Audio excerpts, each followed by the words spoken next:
verse 9. We are only safe by being unsafe in the Lord. What does that mean?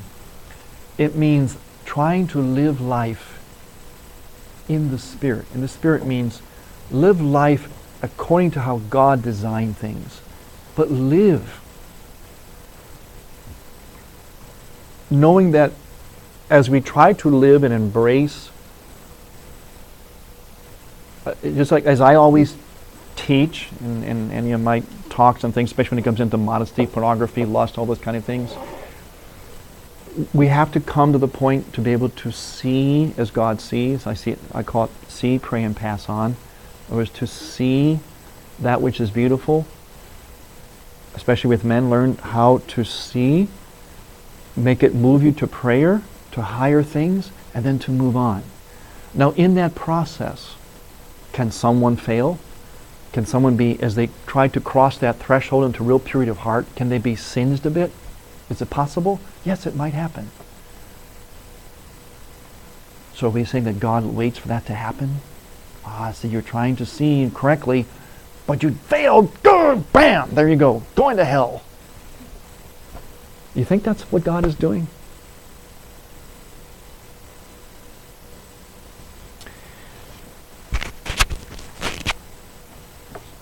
Or does He want us to live? To embrace life? To see it as He intended us to see it? And that's the whole John Paul thing. It's immersion into life. It's not running from, it's running towards. But with the right view.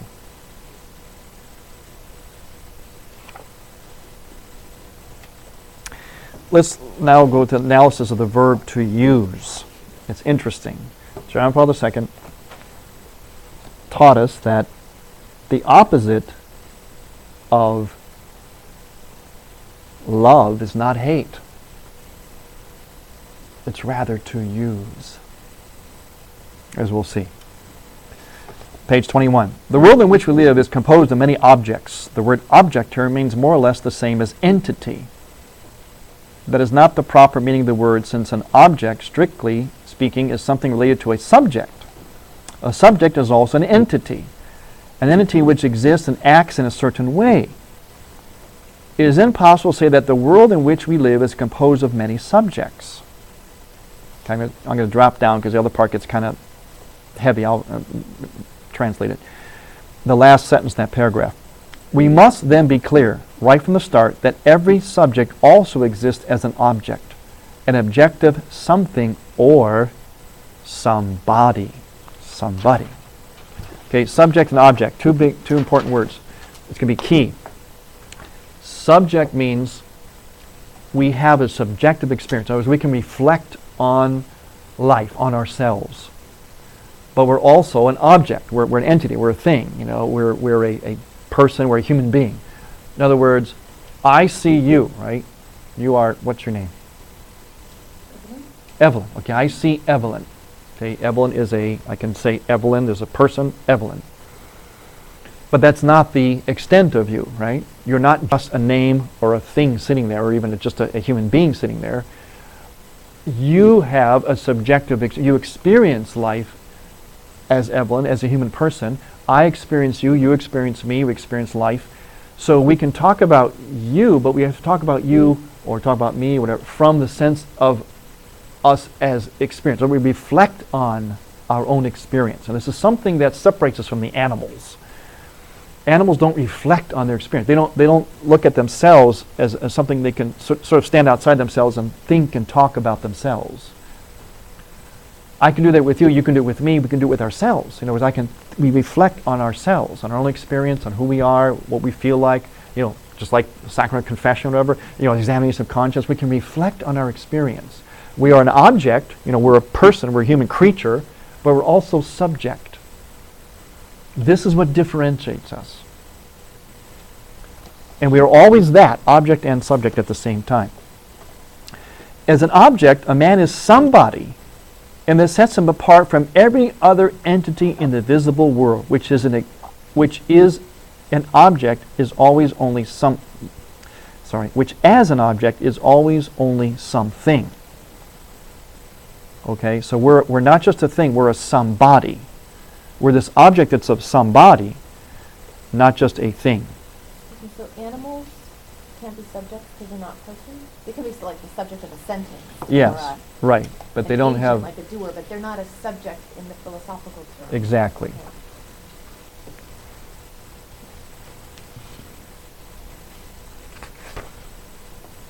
Okay, on page 22. The term person has been coined to signify that a man cannot be wholly contained within the concept individual member of the species. That sound familiar? There's all our evolutionists, and this gives rise to calling something in the womb a tissue or fetus or a whatever they call it now. There's other names now. See how important this stuff is? The philosophical foundation?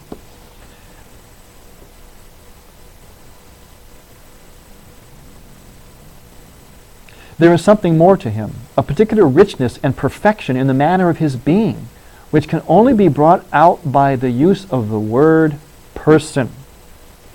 This is what I remember for those of you who were with us when we talked about the issues last time of like same-sex marriage, the whole homosexual issue. And I said we don't use that word.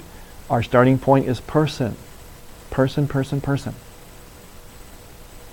Not label, label, label. Category, category, category. You're not defined by your disorder or a label or name. You're a person. The most obvious and simplest reason for this is that man has ability to reason. He is a rational being which cannot be said of any other entity in the visible world. For in none of them do we find any trace of conceptual thinking. Okay, I'm going to go halfway down the third paragraph on page 22. Speaking figuratively, we can say that the person as a subject is distinguished from even the most advanced animals by a specific inner self, an inner life, characteristic only of persons. It is impossible to speak of the inner life of animals, although physiological processes more or less similar to those in man take place within their organisms. You know, the animal people would say, how do you know they don't have an inner life, you know? I mean, they do say that. Yes. So how do you answer that? There, by, again, our penetrating experience of animals, and as compared to our experience, have you ever, please show me an animal who has written poetry? They'd say, well, that's your human mode. How do you know that the way they arrange the leaves on the ground doesn't say something to the squirrel who comes next and goes, oh, is that right? You know what I was thinking about? Animals don't get addicted. They do. Because they're programmed not to eat too much, not to drink too much. I think that could be an argument. We're the only addicted animal. Yeah, because we have will, we have self-determination. We can determine our destiny, our life, our will. And we're going to get into that, the question you asked when it gets to the incommunicability of the human person. In other words, no one can will anything for me. In other words, you cannot will something for me. You cannot make me act a certain way from my will. You can want to or try to, but only I can choose how I act or react to something ultimately. It's called self-determination. Animals don't have that. We do, in terms of what we choose to do as far as our destiny and conceptual thinking. I think also the fact that we're masters of the world. Yes. You know, okay, maybe once in a while a mountain lion gets us or something, you know. But it's like when we want to, and we can subject the entire world to our will and our power, even though we're smaller than elephants and whales, we can wipe them out. We can do whatever we want to them because we've got the power, which shows that there's something like superior about us. Yeah. Also, I think in the way that humans form relationships, like you'll stay in contact with one person throughout your whole life, where a squirrel may not see another squirrel the rest of your life. Right. I think that's a distinction between humans and animals, because we have that desire to form relationships. Yes, in relations of intimacy, because some might say, well, there are certain animals that mate for life. Okay, yeah, mate for life. That's not the same as a relationship. Right.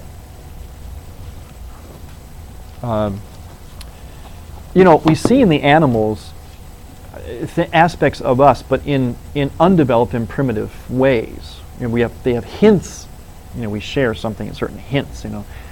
But in undeveloped, and the difference is that interior life, that subjective experience. We reflect on life and respond to it from the inside out. Right. And we'll do things to make people happy. Exactly. We'll give gifts. Right. In certain things.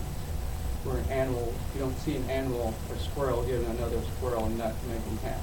No. And that's what I meant by relationships. Yes.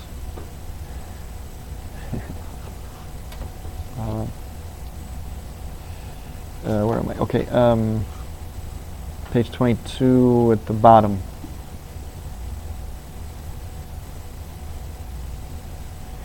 In man, cognition and desire acquire a spiritual character and therefore assist in the formation of a genuine interior life, which does not happen with animals. Inner life means spiritual life. It revolves around truth and goodness. When's the last time a squirrel talked to you about truth and goodness? When's the last time a squirrel would say, or a rabbit might say, it is not of the highest value for me to be invading this person's garden and eating their food. When's the last time you heard a rabbit say that? Reflect on it. Or display it, yeah, exactly. It will not eat your garden if it knows it's going to get shot or something, or a dog's going to run after it, then it won't eat your garden. But it will not make that choice based on a moral good, an interior disposition. Yeah. I know people will think differently about animals that are pets. There's one thing to say that about a squirrel or a rabbit, but my own dog. Right. Things that make me happy. That sort of argument. And It's very good. I have. slightly different. It took me to live into my 50s to actually finally get the first dog of my life, believe it or not. And so he's a continual, of course, source of observation for me, precisely on this level. I call him my theology body dog. He, which is one of the reasons I refused to neuter him. Everyone tells you got to neuter him. I said, no, I have my theology body reasons why I'm not. But anyway, observing him is precisely because I actually throw those questions at him in my mind as I observe him. These kinds of things. But the answers are clear. There are things that are about the pet that have little remnants, little sort of hints how we are as human. But there is a huge difference. In fact, I have to say this, that one of the and actually I heard the trainer said this to me. I took him for training. They said, well, you've heard that. And by the way, I just want to throw this out. If you want, there's a group of Byzantine monks who are world famous for raising dogs and training dogs. They're the monks of New Skeet, it's called. I think it's in eastern Pennsylvania, New York, southeast there. You actually get videos and stuff. They actually raise dogs and they have videos, and it's kind of neat because they have a whole spirituality about all that, but that's really neat. Anyway, they said, I think it was them who said it, and these are monks who love these dogs, who raise them. That's how I guess their sustenance too, but they're actually world famous for it. Anyone knows anything about dog training, they'll know these monks. Excuse me, Dr. Ray's a veterinarian, actually. So he's talking all about the animals. Oh, good. Saying animals only know they repeat behaviors that are rewarded. Yeah, Exactly.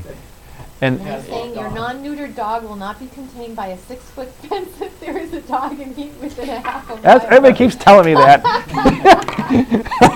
Everybody keeps telling me. Because he has no self-control. Yes. He's ruled by his instinct. Yes, I know. Everyone keeps telling me that.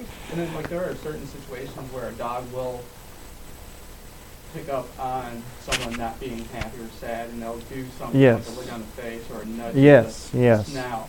That's through conditioned response, in my opinion, because the dog recognizes that, oh, my master's not petting me as Right. much, so therefore I'm not hearing that bell like a Pavlov dog, so therefore they're not doing certain things as a habitual thing. They're searching for that routine. Or the loyalty to the past.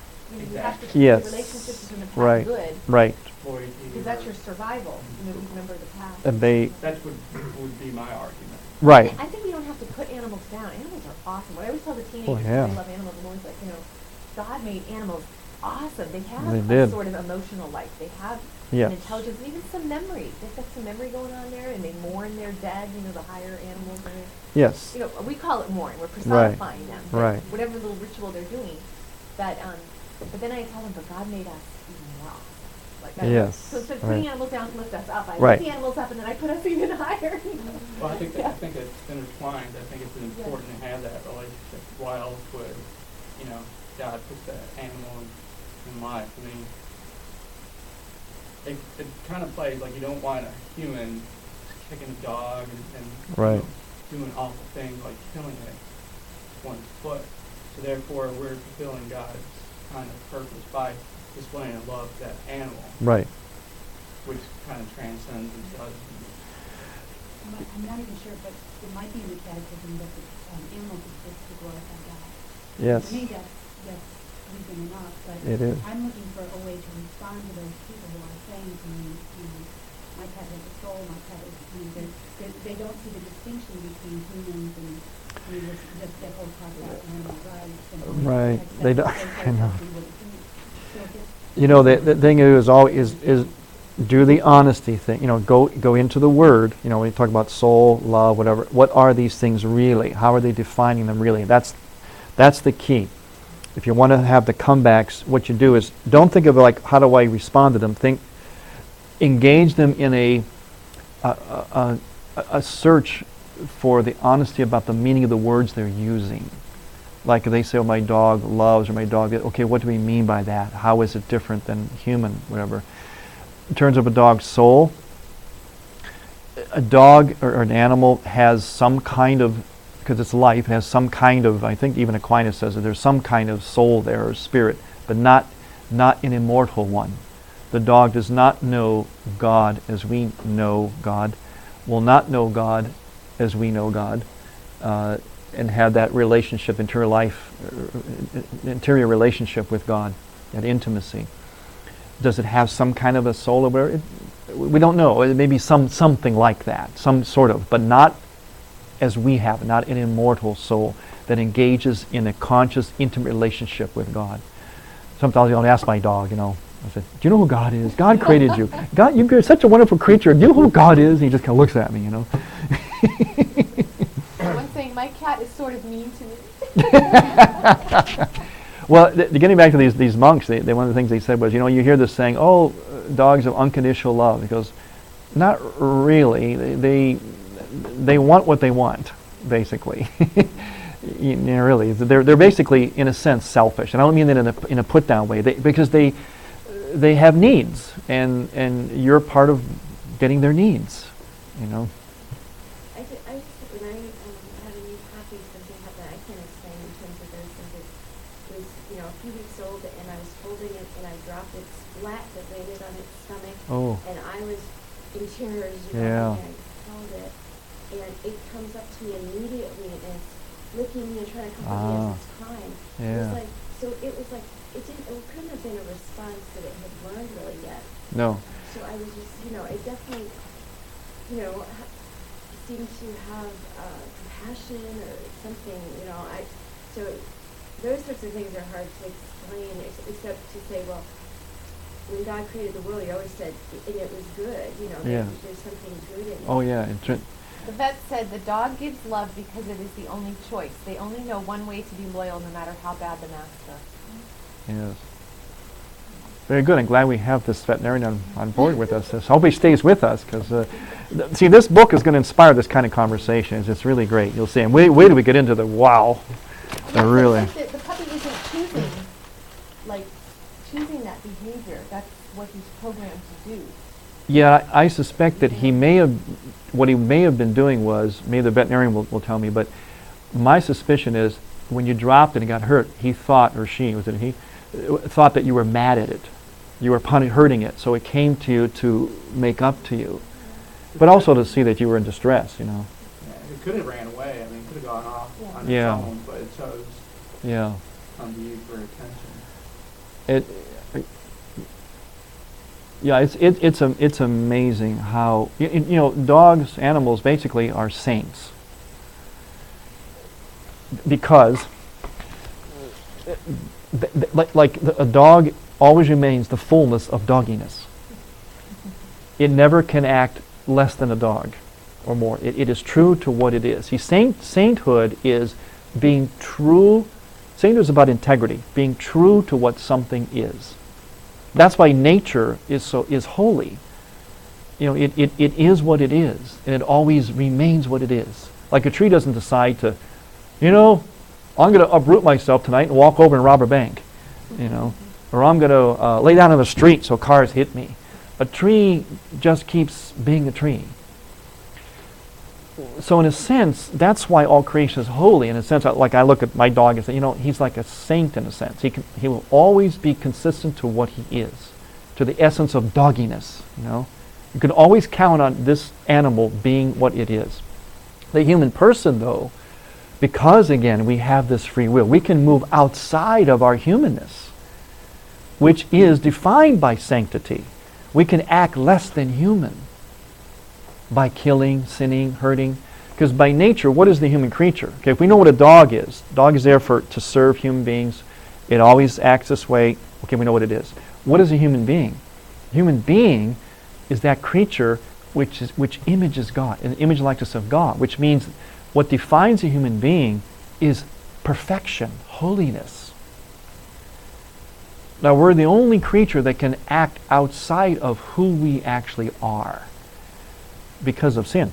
And spirituality, the spiritual life is all about trying to return to being honest to what we are, to being fully human, which means holy.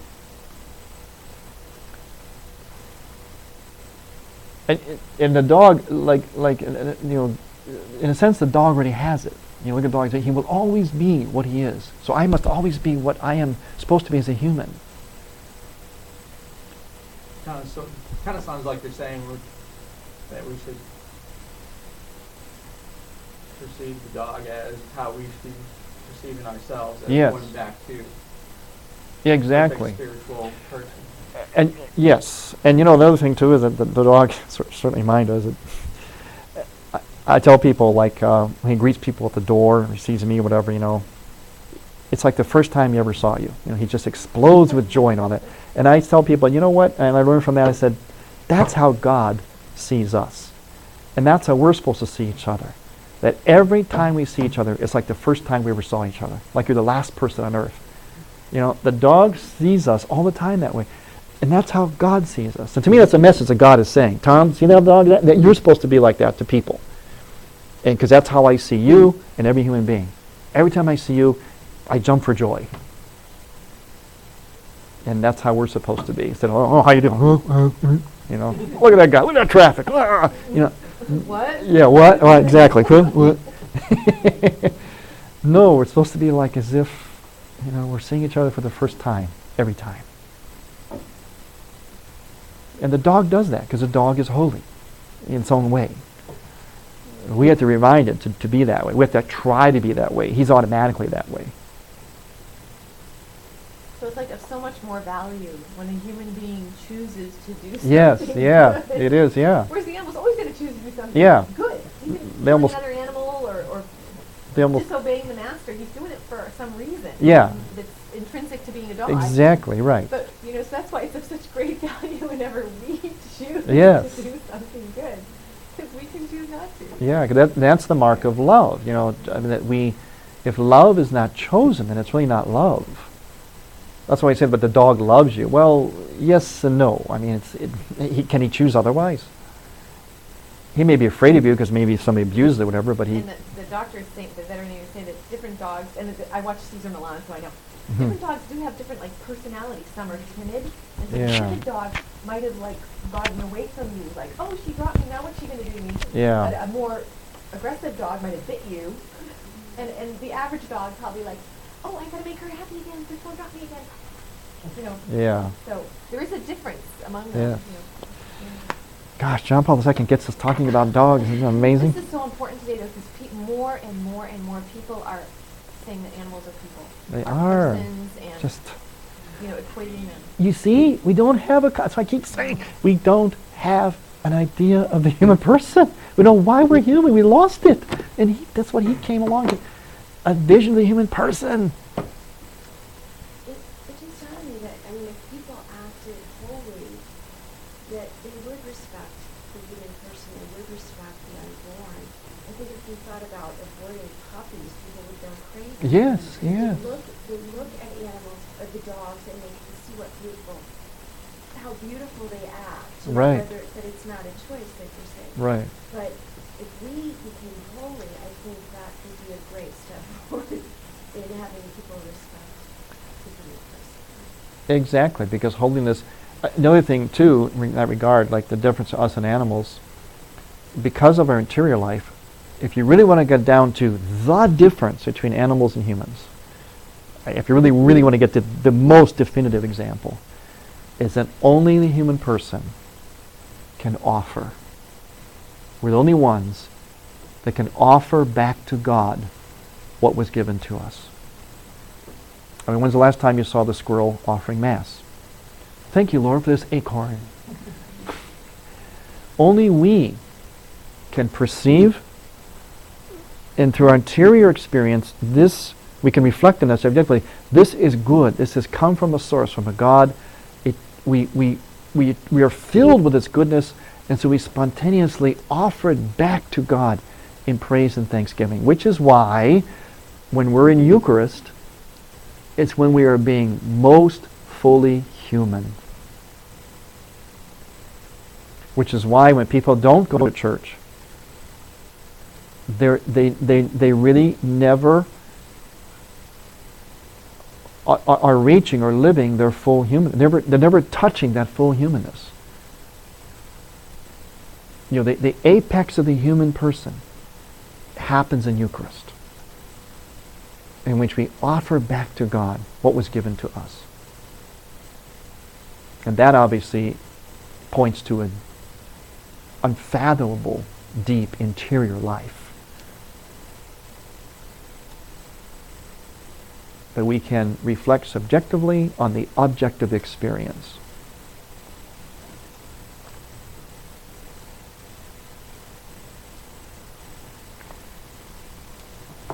Okay, speaking of that, we get into this idea of using.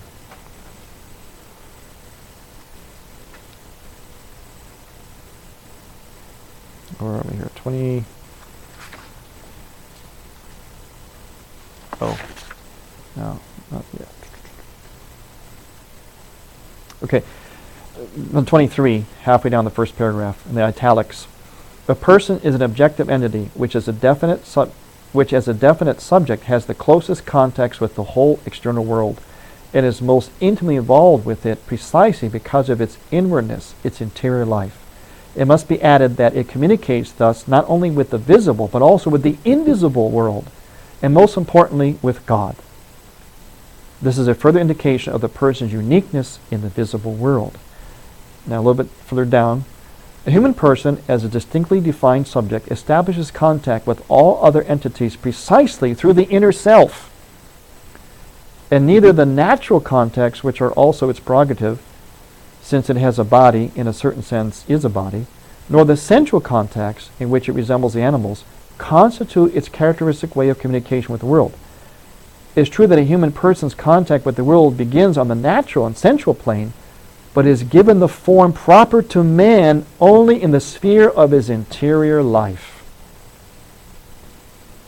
Here too, a trait characteristic of the person becomes apparent. A man does not only intercept messages which reach him from the outside world and react to them in a spontaneous or even purely mechanical way, but in his whole relationship with this world, with reality, he strives to assert himself, his I, and he must act thus, since the nature of his being demands it. Man's nature differs fundamentally from that of the animals. It includes the power of self-determination based on reflection and manifested in the fact that a man acts from choice. This power is called free will. Now that free will, just to conclude, I got 5 more minutes. Partway down the next paragraph on page 24. The incommunicable, the inalienable in a person is intrinsic to that person's inner self, to the power of self-determination, free will. No one else can want for me. No one can substitute his act of will for mine. It does sometimes happen that someone very much wants me to want what he wants. This is the moment when the impassable frontier between him and me, which is drawn by free will, becomes most obvious. I may not want that which he wants me to want. And in this precisely, I am incommunicabilis. I am, and I must be, independent in my actions. All human relationships are posited on this fact.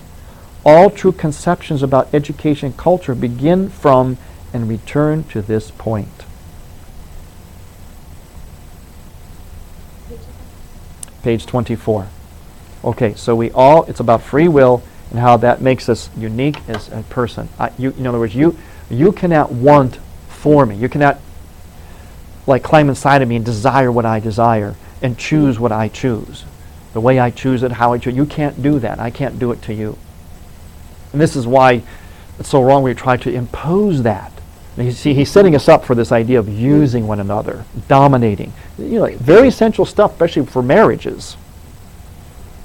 Because how do people often go into marriages? They go into marriages today based on, I want that person to be as I want them to be. And when they're not, I don't like them anymore.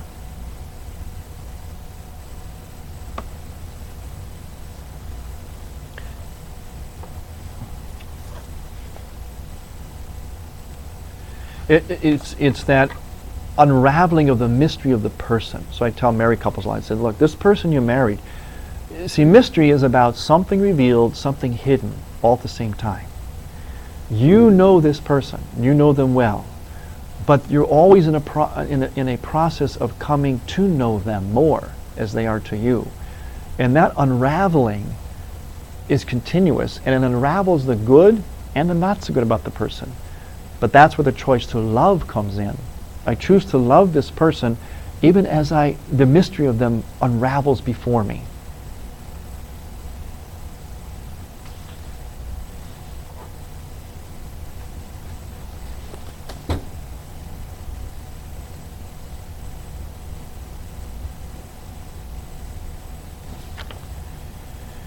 Okay, we'll stop because we're going to go on to the next point, which is about the verb to use, this is a classic John Paul section here, okay, about how to use, being the opposite of love, actually. This is an interesting concept. So if you want to start reading that'll be on page 25, and then we'll go into the next chapter after that. We'll read through the next chapter, and then we'll go on to... do you like this way of doing it? We're just going to go through the text, and then we'll highlight certain things, but we'll actually read. I mean, it's manageable because it's not... I mean, we got through the theology body, but this, we'll get through this too in the time allotted, I think. Even more basic. Yeah, more basic, and and as I said, there's a lot of philosophical stuff. Then it'll start to get more and more into exactly how do man and woman relate, and what about men and women and their differences and all that. Yes. Are any Catholic high schools using this text? That's a good question. I think they're using it on other levels, but I don't know about high school. Maybe. I think teens need philosophy. I really do. They're They ready do. for it. Yes. And so they concoct their own stuff because no Yes. one's giving them anything. No. So they create these. Exactly. Yeah. And they're ready for it. It is very, very much so, and yeah. So. I came in a little bit late. I'm just doing chapter each. Yeah, we're just going to move right through. Yeah, we're trying to get into, finish this chapter. We'll pick up on page 25, and then we'll go to try to get through at least to 45 and next time. So it seems like you're doing things a little bit different than you did the last time we met, because I didn't I didn't recall us using a book. Oh, what we did was we had two phases. One, we did the book, went through the text. The second phase is probably where you joined us. We took what's in the book and applied it to issues. Okay. Like applied it. So that's why we didn't use an actual book. We just kind of like a little bit of everything, really. So but- therefore, going forward until we complete the book, we're going to be using. Yeah, we'll be using we're going right through the book methodically, page by page, and highlighting. You're not reading every single line, but highlights we did today. Certain points, certain passages, and highlighting at certain points that are essential. It just gets better and better. Really, it's an incredible book. So you're recommending to read through 45, page 45? Yes. Yeah, read through to page 45. Yes. Thank you. Thank you. Thank you. Are you still on there? Yes, Oh. okay. Okay. You can- Mary, I just asked a separate question. I live in the area, so I walk around downtown a lot. Oh. And a couple of times I've been stopped by men with a clipboard and say, can I talk to you a few minutes? The last time we did that, you recommended Oh, the yeah. book. It was pretty good. It was a duality Oh, book. yeah, when you walk on, is there Theology any of body, theology of the response body. about Yeah, I've read that getting already. I was Yeah. wondering if you could recommend something controversial or else difficult besides the book that conversations we're going to be that you want? using. And then should continue to say, no, thank you, and walk on? If you want to kind of tack what I would say, always Introductory. bring in something that's going to be very different than what they've heard. You could say something like, well, you could say something simple as, and it'd be kind of a witness imagination.